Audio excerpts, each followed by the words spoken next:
Hey y'all, Rick Guy here, and this is how to unlock a door that's been closed, in this case from the outside. You can see here I opened it from this side.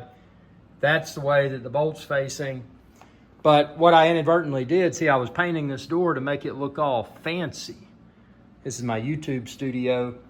And while I was painting it, I closed the door, but I didn't have the knob in there. So all I had was this piece.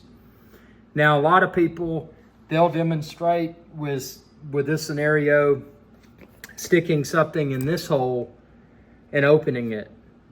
Now I use a smart lock, and it's quite different. So what I have to do, this is just a little Allen wrench, and you can see this slot on the top. So you've got to get an Allen wrench that's the size, and then you'll feel this ridge, see?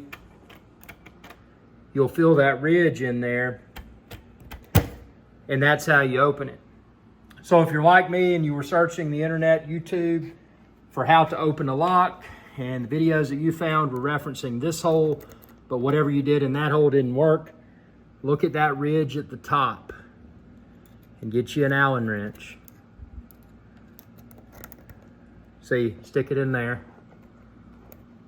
And you'll have to fiddle with it for a while. See, there it is.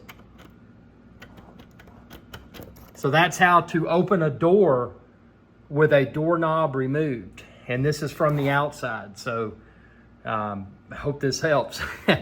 That's an expensive service call if you have to call to do something like that. If this video helps, send me a super thanks. Not required, but you can click that thanks button down below this video, and it's deeply appreciated. Thanks for your viewership, and y'all have a good day. Hey y'all, Captain Rick Guy here. I hope y'all enjoyed this video. If you did, please be sure to subscribe. It's youtube.com/iRickSky. And ring that bell icon when you do to be notified whenever I post another video. Thanks for your viewership, and y'all have a good day.